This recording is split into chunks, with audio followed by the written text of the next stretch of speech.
Mommy, Mommy, miss you. Elsie, Mommy. Mom, sit there. Yeah, we're gonna read. Okay, sit right there.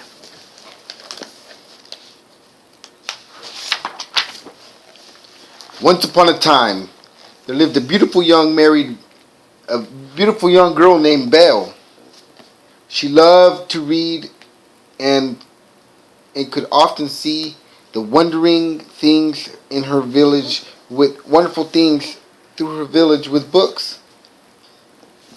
Belle lived with her father, Maurice, who was an inventor. One day, Maurice went to a fair. On the way home, a bad storm broke out, and he was in a dark castle for shelter. Look it. But the master of the castle was an angry beast, and who had once discovered Maurice, he would not let him leave. Belle searched for her father, and when she didn't return home, she soon came to the castle, and she went inside. "Hello, is anyone here?" she said. As she walked through the hallway, a modern, a wooden and wooden mantle clock. Hey, we're gonna read it, okay? And a furnace cabinet candleberm were sitting on one side of the step. Belle didn't see them, but they noticed her. "It's a girl," cried out Lemire, and then Cabernet. Once Belle had passed them, he jumped up on the floor. She's the the girl that we've been waiting for. She's coming to break the spell." How many years earlier, Lumina and Clogsworth, the clock had been human. Stop. Hey. Along with the other swords of the prince, and had the castle had been put under a spell. The servants had been changed into enchanted objects, such as a clock, a candelabrum, and while their prince was turned into an awful beast. The spell could only be broken by his 21st birthday. The beast fell in love with a girl who loved him in return. Lemire and Cogsworth followed Belle. Before long, she came into a dungeon where her father was held locked up. "Papa!" she exclaimed. She felt his touch. "You must go," Maurice cried, but it was already too late. The beast had entered the room. Belle was not afraid, though. "I've come for my father. Please let him out," she said sincerely. "He is my prisoner," the beast growled. "Take me instead," Belle offered. "You would take his place?" the beast asked. Astonished, Belle agreed, and the beast dragged Maurice from his cell and sent him away. On his way back from the dungeon, Lemire suggested that his master find Belle a more comfortable place to stay, and not the cold dark cell. Belle had not heard or had never mentioned where rough or tempered troubles. When he saw Belle sobbing, he softened. "Follow me," he demanded, and led her into a much nicer room. "Dinner?" Lemire whispered in the beast's ear. "Invite her to dinner."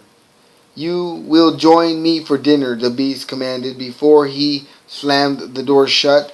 Soon, some of the servants stopped by to introduce themselves. Mrs. Potts, the teapot, and her son Chip, the teacup, offered Belle a spot of tea. She was surprised that the servants were enchanted objects, but she liked them at once. They couldn't convince her to go to dinner, though. Cogsworth finally broke the bad news to the Beast. "She's not coming," he said. The Beast went into Belle's room and pounded on the door. "I thought I told you to come to dinner," he growled. "I'm not hungry," Belle replied. "Please," Cogsworth quickly urged the Beast. "Attempt to be a gentleman. It would give me great pleasure if you would join me for dinner," the Beast managed. Belle still said no. She would not eat with her captor, who was holding her captive. The Beast stormed off. "And if she didn't eat with me, Mama. she didn't eat at all," he roared. Mama. "I know, baby." Okay. "Oh, it's okay. It's just the batteries. It's okay." Bam. "See? We fix it." "Said she would not eat at all," he roared. Later that night, Belle snuck out of her room and tiptoed downstairs. When she went into the kitchen, a strange sight met her eyes. All of the dishes and pots and pans on the stove and the silverware were alive, just like the other objects she had met. They had been upset when she refused to come to dinner because they were eager to impress her. They were never guests at the castle. There were never guests at the castle anymore. "I'm a little hungry," Belle admitted. "You are?" asked Miss Potts, and who had been in the castle's cook. "Wake the china. I'm not about to let my poor children go hungry." Belle, hey, stop. Belle had hoped for a bite to eat. Instead, she got a full-blown feast. Before beef and cheese and pie and pudding, Belle had never had such a meal. Her new friends treated her like a princess. After dinner, Belle wanted to explore. The first time in an enchanted castle, she told the servants. Cogsworth and Lemire led her around, showing her the paintings, the tapestries, and the armor. What's up there?" Belle asked, and as they came very long staircase, and it went into the west wing. Everybody was forbidden to go there. Cogsworth and Lemire tried to lead Belle another direction, but she slipped by them and climbed into the steps. Behind the door at the top of the wrecked room, furniture was all torn apart and the paintings of a handsome prince were ripped down in the middle. The only thing that intact was a single rose under a glass. Hey. Yeah, I know, huh? Intact in a single glass, and even its petals had started to fall. Yeah, I know. Say hi, baby. Started to fall. Could never be broken. But Belle didn't know about the spell. Since the Beast had gotten hurt protecting her. Oh, I skipped some pages. I know, baby. I want you. Oh, I'm missing a page. Huh. Well. I wonder what happened to it. Oh well. It says, since the Beast had gotten her protecting her, Belle didn't feel right about leaving him. She took him back to the castle, nursed his wounds. "Thank you for saving my life," she said. Day by day, the Beast and Belle, I know, got to know each other better. Together they ate. Together they played in the snow. One day, the Beast started a library for her. She had never seen so many books. The one evening they danced together. The servants were overjoyed. They could tell that the beast was falling for Belle, and Belle was falling for the beast. But Belle was very concerned about her father's health. She wanted to go see him. Because the beast loved her, he decided to let her go, even though it meant that he wouldn't be able to break the spell with the last glance towards the beast. The last glance towards the beast, Belle left the castle and went to go see her father.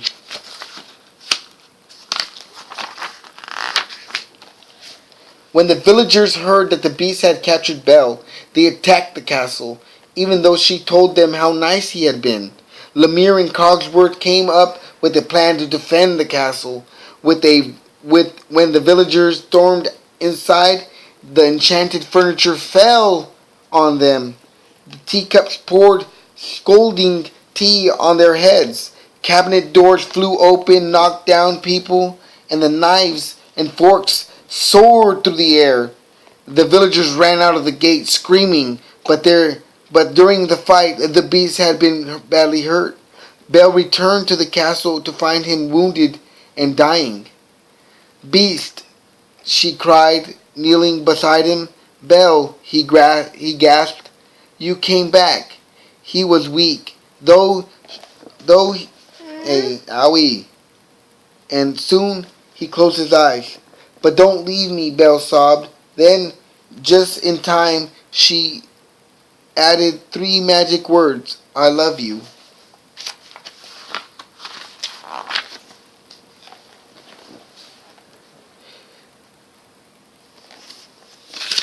Tiny comments showered down on the beast, and Belle watched as the beast claws became hands, and his furry changed to a human skin. He had become the prince he had once had been. Now that Belle had broken the spell, "Belle, it's me," he said. She looked deep into his eyes. "It's you," she cried happily. Cogsworth, Lemire, Miss Potts, Chip, and all the other servants returned to human form. Belle learned and kissed her prince. Are they going to live happily ever after, Mama?" Chip said. "Of course, dear," Miss Potts said with a happy sigh. "Of course. I know. Tomorrow we'll read this one." Well, that is it for Beauty and the Beast. We will be reading Lady and the Tramp tomorrow.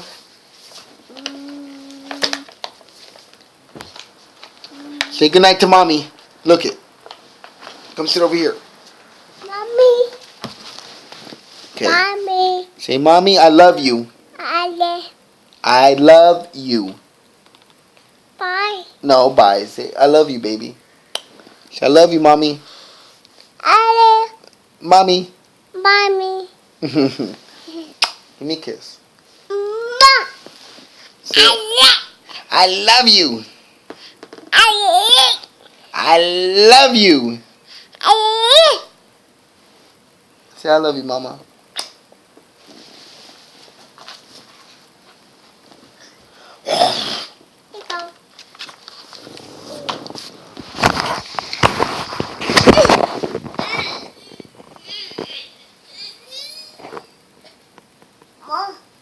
More book?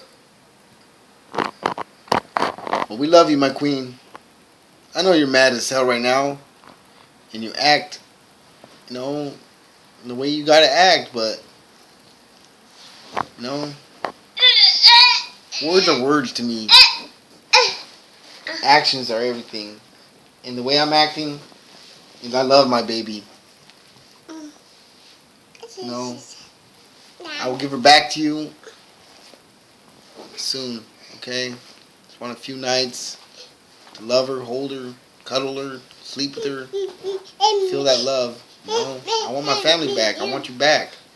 A lot of things have been said out of anger, hurt. A lot of things have been done out of anger and hurt. But when it boils down to it,